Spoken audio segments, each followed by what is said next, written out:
what I've seen. It's very dark. It's like there's a lot of dark lighting. There's a lot of things that you can hide. So it's like scary things are in the dark. But like with Walking Dead, scary things are right in your face in the bright sunlight all the time. So and where you sneaking should up be on safe, where you should feel safe because it's sunny and it's like, oh, like bad scary things don't happen because it's bright and sunny, and it's like bad scary things happen all the time, and they have a way of not making it a zombie show. It's a human show. Yeah. Like it feels very human, and I'm afraid that they are going to lose that with this new one. That's the only thing I'm worried about. Yeah, and there's always that possibility, but I'm looking forward to giving them an opportunity to entertain me. And again, if it doesn't work, they can just cut it loose. Nicely said. So, I've been actually bouncing around this next topic. Really? Just because. I'm so shocked. Just because the minute it comes up is, folks. Those of you listening, Fanatics and the Fan, we try to stay up to date. We have seen several trailers since San Diego Comic-Con has since Tuesday. Really? Well, I mean, since and Tuesday. so we try to keep up to date. And the latest. Oh God, I don't even know how to mention this. I don't know if you want to. I really don't. I really don't. It is the trailer. It's the trailer. I'm serious. As of right now, this is the trailer for the weekend already. We're talking about Fantastic Four, guys. Oh. I'm telling you, I can't believe it. I must have watched a different one. We're talking about the That's what we're talking about. That's right. Serious business. And I have to say, I am just amazed at how non-moved I am by Fantastic Four. Folks, if you have not seen it, it's on our Facebook page. Batman versus Superman. Awesome. Also, the fashion show's up there too. Yes. Oh yes. Yep. This trailer. I mean, it's easy. It's really easy to start with Mr. Decker, which is why I'm going to start with Brandon. This trailer. Gotcha. It's kind of a game changer. If you were not even looking forward Let's to just this take movie, the word "kinda" out. Yeah, don't Let's even just- say kind of. I mean, if you weren't even looking forward to this movie, you got to at least give it a chance now, correct? Oh, yeah. I mean, it totally changed the tone of the movie from that first trailer. That first trailer, I thought, we're going to get this weird real war thing. And I don't want it to be a war. I want it to be Batman versus Superman. And in this trailer, you see a lot more of that. You see a lot more Batman coming out, and Superman. Oh, it's awesome. The only thing that I can say bad about the trailer is I can't do Jesse Eisenberg. I'm not a fan. He's kind of pulled me out of that a little bit. You know what I like, Is Michael? it the bad wig? Is that what's bothering you? Yeah, that As too. soon as the wig comes off, So, Mr. Decker, the continuity, the timeline thing. Mm-hmm. We almost never see anybody get that brave. Yeah. I mean, that's ballsy. It's almost as if the Superman movie and this were taped. You mean Man of Steel? Thank you. Yeah. Yeah, I mean it's that's tweeted bold. that. they are it's not even like Man of Steel and then like you've got like this sequel, Batman versus Superman. It's almost like One movie. Part of the movie is like filmed from two perspectives. Yeah. And as one of them's ending, you're continuing with the other one. So it's very clever how they've done that and how they've really cemented in like. You're like, well, why is Batman after Superman so bad? It's like, Now you they realize. tore Metropolis, and they're all, we're all scared of Superman. But they give Bruce good. Wayne some Motivation. badass motivation as to why this is happening. And it's a different So look. why he should be angry. It's Yeah. like, I mean, it's not just everything that's going on in Batman's life. Yes. It's like there's lots of things that keep hitting that just keeps amping This him up. this is very personal. Yes. Oh, it's beautiful. Tony. Yeah, It's a different look. It's a different take. yeah, it is. I There's will admit that in this trailer, you do notice, I'm going to get all costumey on you. So, in the Superman costume does have that kind of bicycle seat thing going on. But then if you get it at the right angle, I'm gonna judge the hell out of this, and that's fine.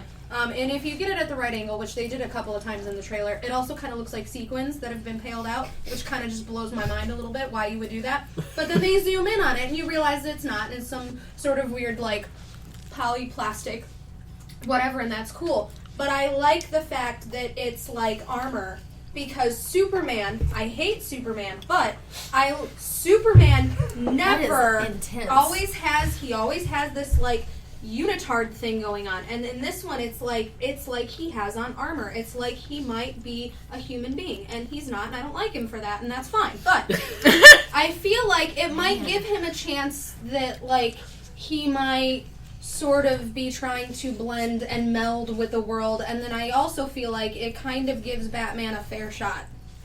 Like, they might be going armor to armor. Yeah. Well, the part of the thing about Maybe the it's Superman like suit is that it's kryptonite basically the same It's suit. it's the symbol for hope. But I know. the suit's discussed basically the it same I like that suit. she's It's just vaguely that bitter about it. this movie hasn't been so desaturated. The colors are there. Yes. Because if you've seen It's the very subtle. if you've seen the Yeah. Superman suit that has not been desaturated, it's actually the traditional bright blues and Yeah. reds, Right. and it's a And but this is very natural. It's got that dark inner city feel. If you've been downtown of any major city, it's always dark because the sun cannot shine through. I know, I've lived there. It's always dark, it's always cold. This feels very dark, very cold. And if Metropolis is the big great city that we all know that it is, it would be very dark, very cold. The streets would be very packed full of people, and you wouldn't be able to distinguish vibrant colors because you're not looking for that. You're walking with your head down to get across the street because that's what you do. Because if you don't, then everything gets vaguely sketchy. See, and Right, then and then you get in the wrong taxi cab and you end up in the ghetto. It happens.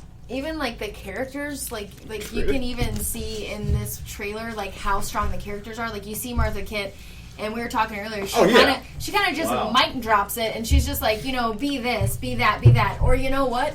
Don't be any of those things. You don't owe anybody anything, which is just kind of like, yeah, Ma Kent, tell him what's up. And then you see this nice relationship with Jeremy Irons being Alfred. Like you see him telling him like, this is going to be your downfall. Like this is going to be your downfall. You can't let hate get into your heart.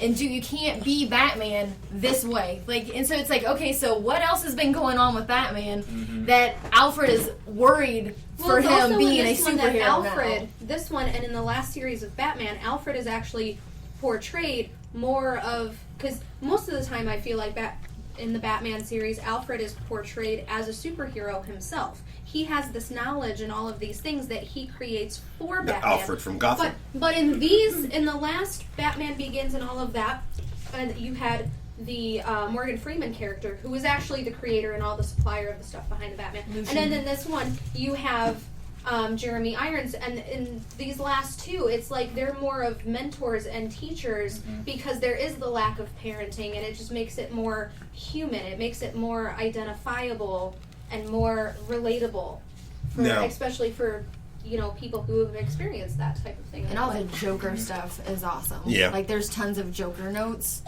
which is just Yeah. fantastic. So, Chris, Yes, sir. what I think is very telling is this trailer is extremely telling for the Justice League movie.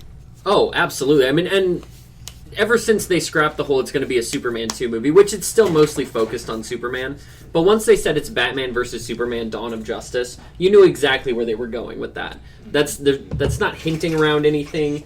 It is the beginning. Alone. Exactly. That's what I'm saying, is they weren't even subtle about it. They're like, this is the beginning Like, you of the can't get Justice around it. League. Like, this Subtlety is for chumps. Exactly. So that's why they've been hinting, Subtle. Jason Momoa is going to be in it. Oh. They're going to have Wonder Woman in it. There's adding in these cameos so that way they can just go from one movie to another and feel seamless. I This also movie, like that the kryptonite is readily available. yeah. Yeah. I like Hey, that it's readily no, available, but, like, that you it's see- there, and he knows that it's there. He sees it, and he knows it. You 'Cause see he's been him to Walmart. Well, you see him. You see him messing with Zod It's too, a though. specialty Like, you see item. him- Zod. Go to high You meeting see, at you that. have Clearance no aisle. idea what Lex has been doing this whole entire time. Like Lex could have this kryptonite for some other reason, and he just doesn't realize that it's kryptonite because he's messing. a death ray. Like he's messing with Zod too. Like, Death Ray. it's like what the heck? When We you had run out to. of We had to kill Wonderflonia, Zod. What? You Yes. use kryptonite. I just Hopefully you never run out of Wonderflonium. I just think that overall this is an amazing trailer. So if you're someone that's been kind of weak on this up to this point, I have. it'll change how you view it. You and I have said this more than once this year. It's the second trailer that gets you every time. Every time, with the exception of Fantastic Failure. 4. So God, I I'm can't. sorry. I don't know what that week when that comes out, what kind of show we're gonna have. With We should you. all I go. would take that week off. We should. I think we should. We should rent the theater out so we can discuss it while it's going on. Yeah, well, When will tape we us film discussing. it? It'll be I, like actually, I hate the idea of even giving them money. Yes, I exactly. really do. Thank I you. really do. I hate the idea of giving Claim them that we're press or That's something. the kind Yeah. of movie that you're going to walk into, We can all just sneak cosplay as into press for players. free, Like, and then want your time back. No, Can we I'm sue not. them for I'm that? not dressed as Clark Kent. What are you talking about? These are real glasses. okay, This- rip open I got to say this. Again, I just personally think that I understand everybody's trying real hard, and I know that the way that Fox is trying to put these movies together, they're really trying to do something for the fans. Trying we don't doesn't forgive make you. it better. Yeah, trying doesn't make it better. We don't Do forgive not, you. There is no try. And that it is just, I do not enjoy saying this stuff about this because we are basically talking about Fantastic Four, which was one of my personal favorites growing up. I love the comic book. They I love introduced the me I to comic thought you were Black going to Panther. say the movie. No, I didn't think so. I was very confused. It's just that they have never really hit the mark, and that's only because they're not actually reading the comics. I missed This- the Fantastic Four memo, so like when that first movie came out, I was just like, what? Yeah. Okay, so here's a question. Given the choice, go to the big theater and pay to see the new Fantastic Four coming out, or go to the big theater and pay to see the Corman Fantastic Four. You know what? You know what I would do? Go see Take my Corman. pennies and go see Batman versus Superman. and I just- would pay my money and then ask for it back with regret in my eyes. Folks, you're listening to Fanatics and the Fan, and we are having so much fun talking about San Diego Comic Con.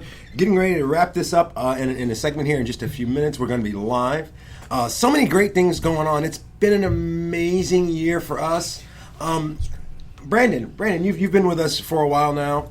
You've done a couple shows with us. What would you say your highlight for the last year with Fanatics and the Fan has been? Well, Planet Comic Con was an amazing. It really was. That experience that I got to have with you guys there, and Vision Con. Vision Con was also good. There you go. But at Planet Con, well, I mean, I love Vision Con. He has like a job to do at I Vision could talk Con. all day about Vision Con, but this is the other job. So, but no, Planet So Comic Con. Vision Con notwithstanding. Yeah, Okay. I really enjoyed being able to share, my story that I had, with Michael Rooker, or the Abby Darkstar one where she told me my fly was down. That was That was Yes. nice of her, though. Yes, it was. Let you walk Was it- around was- like Was that. she like XYZ, or was she like? No, she told me to lean in, and then she's like, "Honey, the fly's undone." But the second part of the story, do you know the other half of the story? Where No. Brandon leans in and he says, "No." Yeah. I could just say that I saw a very beautiful woman was looking at my junk. So that's Congrats. Well done, sir. Well done. I'm not lying. Only on Fanatics and the Fan, folks. But yeah. Yep. Junk Talk. That's our new show. Junk Talk. It's been a wild year. Wild does not even cover it. Not even a little bit. Some of the people we met, I'm honestly, I'm privileged to have met. But what would you say would be one of the biggest highlights for you, Keith? Oh man, in the year? In the met a year hot we've been Irish doing woman. this. Best day. Wow. Sean It was Gunn. me. Yeah, I was gonna say Shotgun. Was it doing the first Drifter show with me? You can tell. them Yeah, it's it fine. was. That was a great show. You can tell them. we had it's more fine. You know what? fun. I They're keep telling grown-ups. I keep telling everybody listening. Seriously, when you go back and you listen to some of our past episodes, yes, it was the Drifter show. It was just. It's the stuff that didn't make it into the recording. I wish when you go back and listen to the Drifter series show, listen to the first half of the show. The first 5 minutes when I can't talk because Yeah. everybody is making me laugh so hard. Oh, we were that I making couldn't each even other laugh. Start I mean, the show. I just turned the mic on and said, "To hell with it." It wasn't really me. I was just laughing so much. You know how you laugh for a while and you think it's over, and then something else happens. Somebody does something, and you can't All right. stop. I'm going to tell on us for a second. Oh, I'm gonna tell him this for a seriously? second. That's code 4. Let's talk about Keith. We need a code for that. It's a little secret because one of our highlights for me, Yes. was our second show at Game, Yeah, that was and that it wasn't even a good show. It was a great show, and we had nothing to do with it. yeah. Folks, if you listen to us, we work really hard at making these shows enjoyable. Yeah. And we did 2 days at a convention called Game here in Springfield, Missouri. Yeah. And our special guest was Larry Dixon and Mercedes. Oh gosh. I was hoarse. Yeah. Sunday morning. Couldn't talk no more. He had the stomach flu. But we insisted upon going on